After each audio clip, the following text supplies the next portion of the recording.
नमस्कार।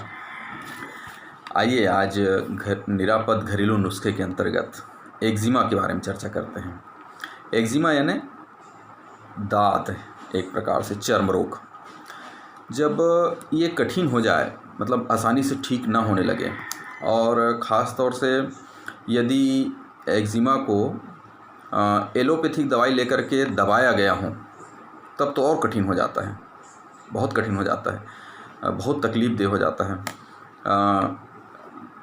यही जो है बेमची में परिवर्तित होकर के, जिसको गाँव में हम लोग बेमची बोलते हैं, वही एक्जिमा ही है। वो हर 15 दिन में, जिसको कृष्ण पक्ष और शुक्ल पक्ष में वो होता है, एक पक्ष में ठीक हो जाता है, दूसरे पक्ष में वो जो है फिर से निकलने लगता, उभरने लगता है, और बहुत खुजली होती है उसमें। इतनी खुजली होती है कि आदमी व्याकुल हो जाता है।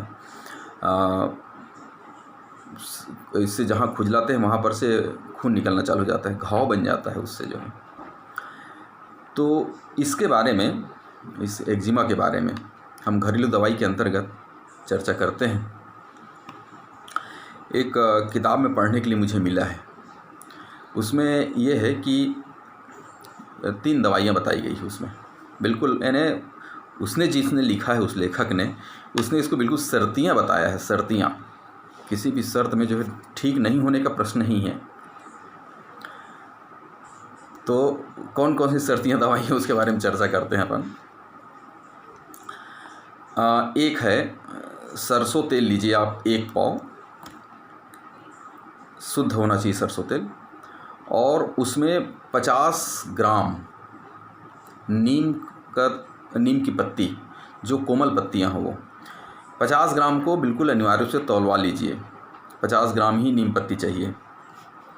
मैं कई बार इस बारे में चर्चा करता हूँ कि आयुर्वेद में मात्रा का बहुत मायने रखता है, बहुत अर्थ होता है उसका, बहुत आधार है उसका, बहुत महत्व है।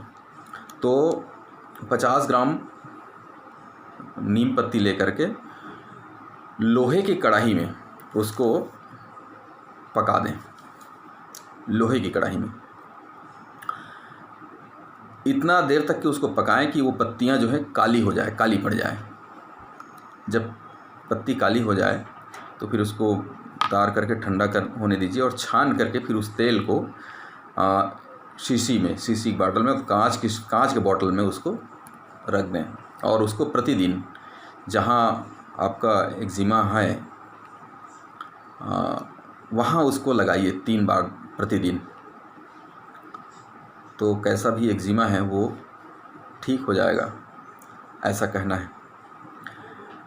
दूसरा उसमें कहा है एक उसी में कि चना खिलाइए उनको, जो पेशेंट है ना, उसको चना खिलाइए। चना में मतलब जो औषधि के रूप में यदि आयुर्वेद में लेते हैं तो उसको हम खैरी चना को ही लेते हैं, इस बात को ध्यान में रखिए। खैरी चना जिसको गांव में, हम छत्तीसगढ़ के गांव में कटही चना भी बोलते हैं, जो खुरदुरा रहता है, दाना छोटा रहता है और खुरदुरा रहता है।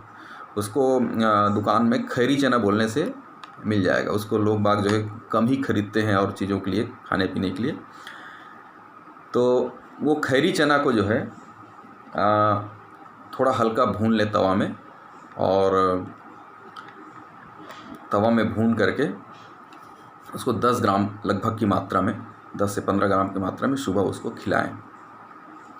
उसमें उस आयुर्वेद की किताब में लिखा हुआ है, चना चून नून बिन 64 दिन जो खाए, दाद खाज सेवहर, दाद खाज और सेवहा, जरा मूर से सो जाए, जरा मूर सो जाए। तो सेहुआ एक प्रकार की वही बीमारी, हालांकि इसके बारे में डिटेल तो मैं नहीं बता पाऊँगा अभी। दाद खाज से संबंधित चर्म रोग जो है इससे नष्ट हो जाता है। 64 दिन खाने के लिए कहा गया है इसमें, इस चना को। तो पहली दवाई मैंने बताया तेल, सरसों तेल में नीम तेल वाला, और दूसरा ये चना। तीसरी दवाई और नोट कर लीजिए, जो ये सामान्य खाज खुजली के लिए तो खैर है ही, उसको तो आप उपयोग कर सकते हैं, कोई दिक्कत नहीं है इसमें। कठिन बीमारी के लिए है, एक कठिन चर्म रोग के लिए है ये सब दवाइयाँ जो है। हालांकि उसमें भी उपयोग कर सकते हैं, सामान्य खाज खुजली में भी, लेकिन ये कठिन बीमारी के लिए है।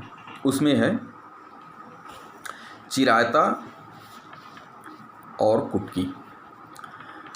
आयुर्वेद की दवाई में जाएंगे ना, उसमें जाएंगे दुकान में, जड़ी बूटी की दुकान में, तो वो आसानी से मिल जाता है, कोई दिक्कत नहीं है इसमें, बिल्कुल आसानी से। उनको बोलिए चिरायता और कुटकी चाहिए, और उसको 4-4 ग्राम की मात्रा में अलग अलग पुड़िया बनवा लीजिए, 4-4 ग्राम की मात्रा में, ये ध्यान में रखिए।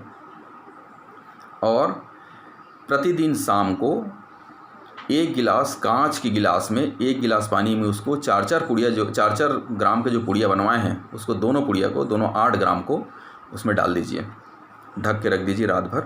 सुबह उसको छान करके पिला दीजिए।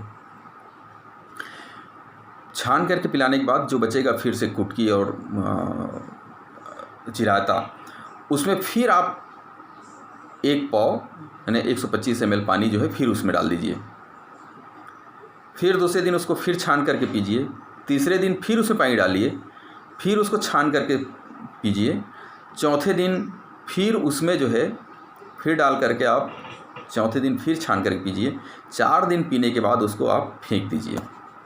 4 दिन के बाद फिर से वैसे ही 4-4 ग्राम के चिरायता और कुटकी का फिर से आप दवाई बनवाइए। यदि कठिन से कठिन रोग है, जो जिसको डॉक्टरों ने असाध्य बोल दिया है कि नहीं अब इसको जो है ठीक करना मुश्किल है, वैसे रोगों के लिए ये दवाई बहुत मुफीद है। बिल्कुल उसमें लिखा है कि सोराइसिस जैसी बीमारी जो है इससे ठीक हो जाती है। सोराइसिस जैसे, सोराइसिस के बारे में तो आप लोगों को पता है, बहुत कठिन बीमारी है, और जो है सब डॉक्टर लोग जो है बिल्कुल उसमें सिर झुका लेते हैं। लेकिन उसमें लिखा है कि इसको लगातार 60 दिन तक, कम से कम 60 दिन तक उसको उपयोग करें।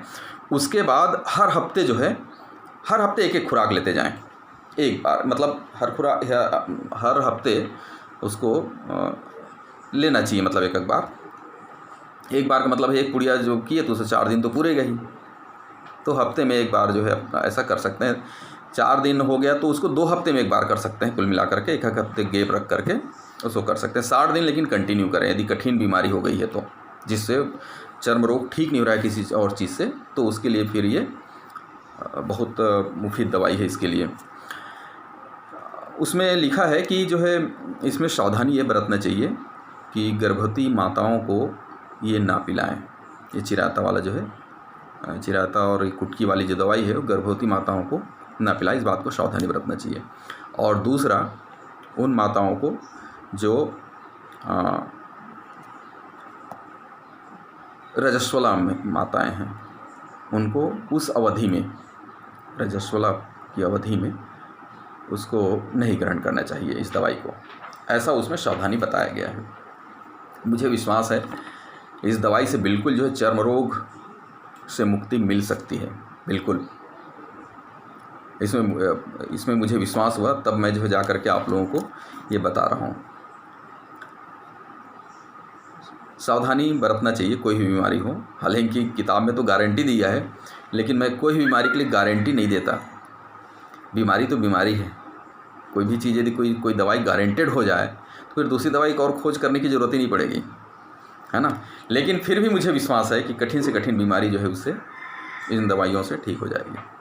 आज के लिए बस इतना ही। नमस्कार, आपका दिन मंगलमय हो।